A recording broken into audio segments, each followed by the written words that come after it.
Welcome back to the Meeple Marathon. Today we have Altered in the house. This is the brand new TCG. Here we got a couple of these starter decks to look at. Bravos, Axiom, and the Beyond the Gates Kickstarter edition. Let's go ahead and open this pack of cards first. Why not?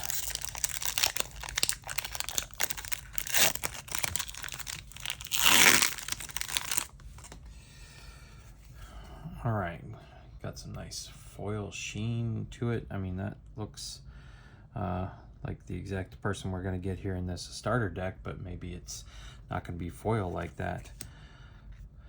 Killing Burst. Let's put these down like that. Tomo Gozen.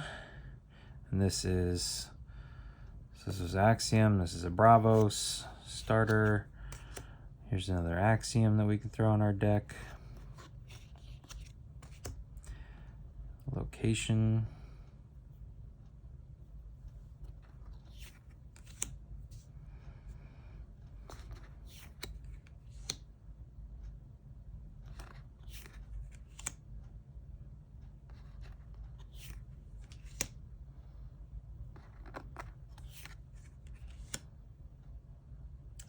Chiron, another for the Bravos deck. Inari for the Axiom deck.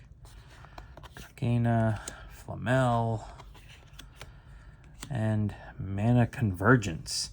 I can't be played, but I can be used as a mana orb. Okay, well, you simply just flip this over and spend it as a supply. So, all right, there you go. That's the little Kickstarter pack. Let's take a closer look at these starter packs. All right, we'll start with the Altered pack here. What have we got? We have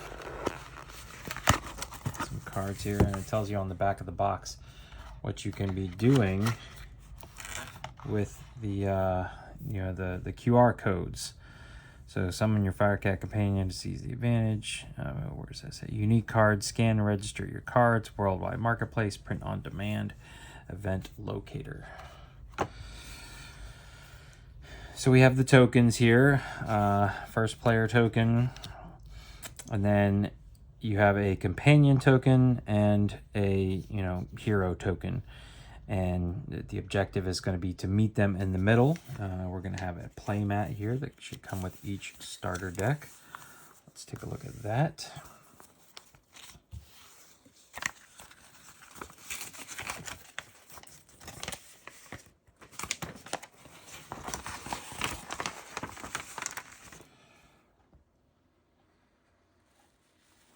All right, so one side of this is just a nice little poster in case you have multiples or end up with one of the neoprene versions. But this side here, so the way you're going to lay this out is deck and discard are down here. But here's going to go in the middle. You're going to have these expeditions lined up between you and the player you're facing. This is a head-to-head TCG.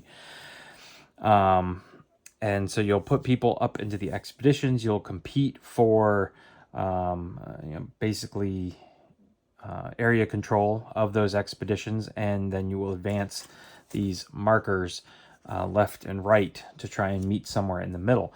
After you've used a hero and expedition, it's going to come down here into the reserve area where, well, up to 2 on each side, which then they'll be cheaper to redeploy to your expedition, or you can continue paying for them out of your hand. For example, here, Flamel, the character scholar here, costs 4 to place out the first time, but if he stays on my board and just moves down here, he's only 3. You can see that up here, and you can see what kind of influence he brings to the various areas that might be in front of him. All right, up next we have the rule book. I'm not a huge fan of this style. It's basically just like a big mat or whatever, similar to the play mat. But you can see that it's not too complicated of a game because it all fits in this small area. So game overview, an overview of the what's in the box here, setup, parts of the card, and then starts with Day of Exploration that then continues over here on to this side. So Dusk is the the main area where you're doing the area control checks. There's no real, like, this is not a standard TCG where you're like attacking each other. You're just trying to have more influence in the areas that you're in. And then it tells you, you know, about the various card types and additional rules. So pretty straightforward here. And last but not least, let's take a look at, oh, left one behind. Let's take a look at the cards here. So they have this new player protect your collection card. Scan this to download the app, and then supposedly you can scan every single card you see has a QR code that supposedly your card is unique in some way. Let's see, if you look way down here, there's a tiny little code that I believe is unique. So other people may have Flamel, but your code is unique to you, and you can take digital ownership of the card. You can play this game on Board Game Arena. I don't know if there is plans for an app down the road, so I don't know. But here's our hero card. So Koja and Boda. So Koja is technically going to be your hero token, Buddha is going to be your companion token, and you're trying to meet them in the middle here. So it also says, important note, at noon, if you are the first player, create a Buddha 222 companion token in your companion expedition. So let's find those real quick, because the majority of the cards have this white back on it, but there are some that have this darker back on it. We'll take a look at these other ones that are unique here in a second, but these are your token cards, so don't get these mixed up. You definitely don't want to sleeve these where you can't see the backs. So this one appears to be your player aid, another player aid, but here, for example, is a Buddha companion token. So similar to how other deck builders or TCGs are doing it. For example, Star Wars Unlimited has token cards that just sit off to the side and you go grab them when you need them. But essentially this says at noon, if you're the first player, you get a little bonus. So this would be thrown up into your expedition area for free. And then if when you're done with it, it's gonna just go back. It doesn't get discarded or shuffled in or anything like that. Here we have some more Ortis recruits. These guys appear to be all the same except for those two pictures the same. Brass Bug Robot and another Buddha companion. And unique foiler. Okay, I don't really know what this is for. Maybe we'll scan that at some point. All right. So these, again, off to the side. Let's take a look at the other cards that are not going to be shuffled into your deck. So that's going to be, yeah, so there you can see all of these cards have that white back. These are kind of double-sided. So these are going to be your hero and your companion spots. You only need one of these if you're playing with someone else. They're always the same, but you're going to put your hero token on this side and your companion token on this side, and then in the middle you'll shuffle these up and randomly lay out 3 of them, and then once somebody enters onto them, they will flip this over. So there's 2 spots here that you would move from this one card onto here and then onto here. So you can see it's quite a little journey to get across and meet in the middle. But basically this is, you know, giving you wherever your companion or hero is, these are the statistics that you're looking for. So they're not all always 1, 2, 3. They're various mixtures. There's only 3, at least for now. And you can see these are uniquely different, but you're not going to quite know which one your companion is going to come to first or which one your hero is going to come to first. So they all have an individual one and then a double up of the other 2. And then if you both make it to the middle at the same time, you do kind of a little 1-round playoff to see who has the best out of the 3 different types. So for example here, this guy, he would be great to play when you are in the water. So he is an adventurer, small stature, big heart, immense adventures. He can be added to a Bravos deck. So decks that you create have to stay in faction. And you can only have a certain number of rare and uniques in your deck. I think it's 15 rares and 3 uniques. And these appear to be all commons. But so this guy's giving you 2 influence and a water, nothing in the others.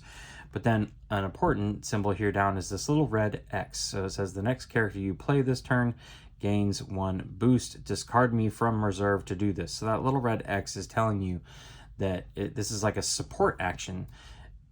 This is an action that this character can take once it's in the reserve. So you're going to pay to play. He's going to send him out on expedition. Then if you choose to save him, you can discard him from the reserve to gain a boost to the next player you play. So we have a couple of him. This is standard 3. You can have up to 3 of a copy of a card in your deck. So then here we have another Bravos Pathfinder here. No particular abilities, but she's got a 3 and a 3, which is pretty good in water and mountains. So we've got a couple of hers. Here we have Haven Trainee. Okay, so here you can see when played, and this symbol here means when played from reserves. You're going to want to play this guy out on an expedition. He's going to come back into your reserve, and then you're going to play him from the reserve.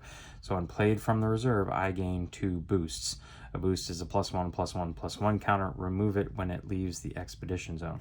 Also, anytime you play a character from the reserve up to an expedition, you're going to add one of these little tokens here that means he is fleeing. I think the token is fleeting, actually. Let's see if we, fleeting. Here we go. Fleeting.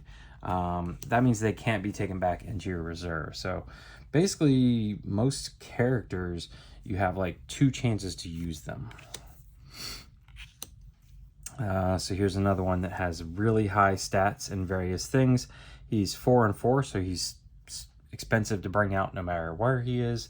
And he is not giving you anything else.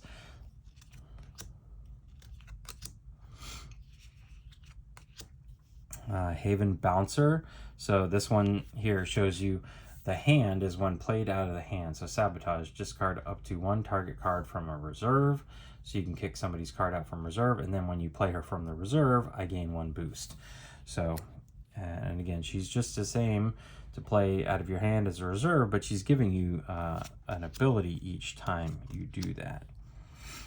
Here, Gigantic, I am considered present in each of your expeditions. So this guy basically spans left and right when you play him. No other abilities, but 3, 3, and 3.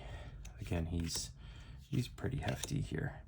Now we start seeing spells. So spells can be played, and they can then be drawn back into your reserve. And then if you play them after the reserve, they immediately go into your discard pile. So here this says fleeting, send me to discard instead of reserve after my effect resolves. So he's automatically going back there. You're not going to be able to save Intimidation.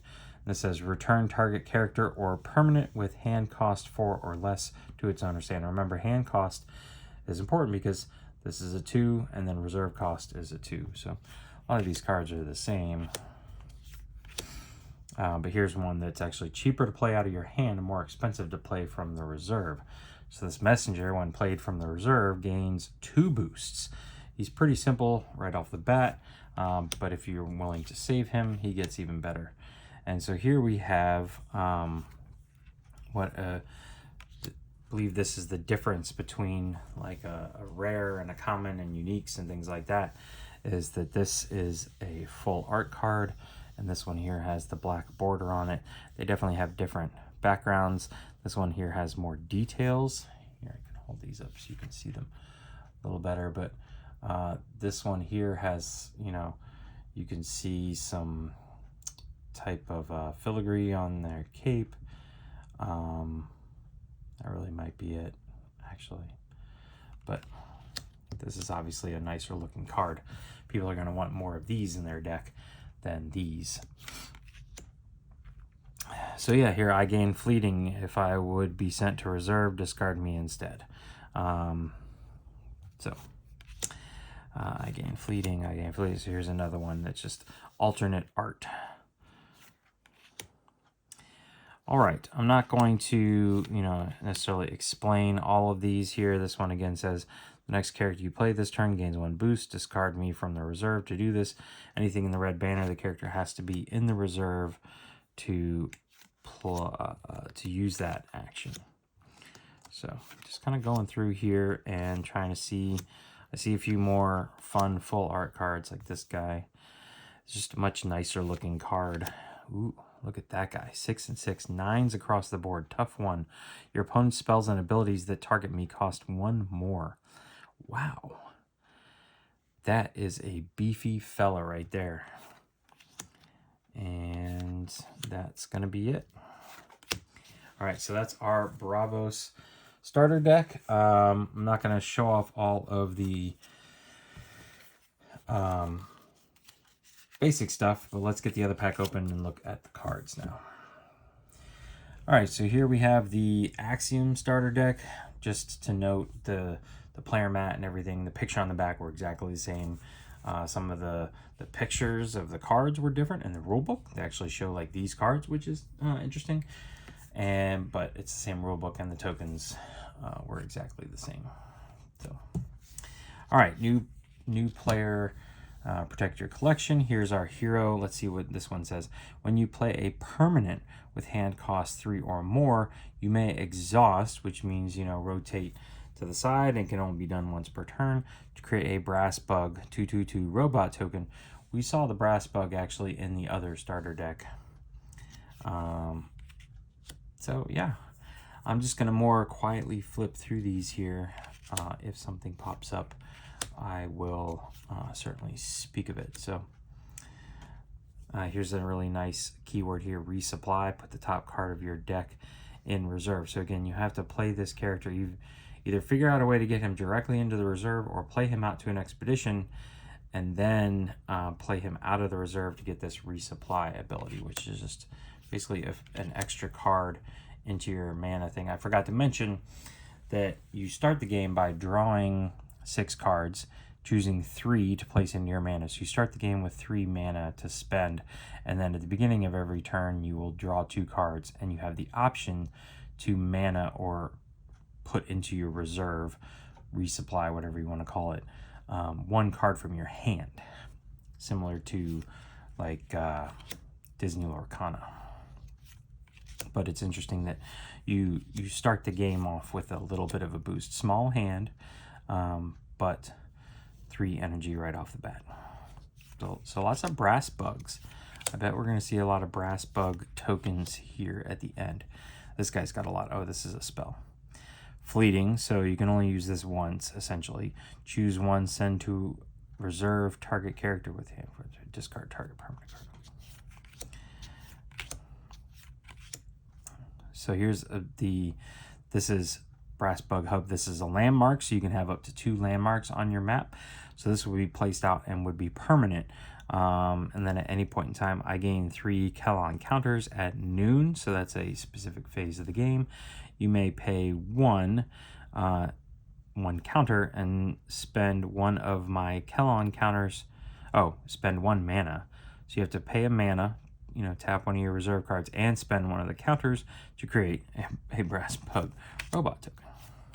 So lots of Brass Bug going on. Axiom processor. This is another landmark. At noon, resupply. So if you pay to get this out, you can basically once per turn get 2 cards into your supply. So really build up quickly. Also have failed to mention up to this point that as you are playing, there's lots of quick actions or free actions that you can take. A lot of them are like, you know, these actions down here that you can take when this card is in reserve, things like that, or like that landmark action. But essentially, as soon as you play a card from your hand, pay the mana cost and play that card, you then pass to the other player. And you guys continue to go back and forth, spending up all of until you've basically run out of mana and have no more quick actions to take.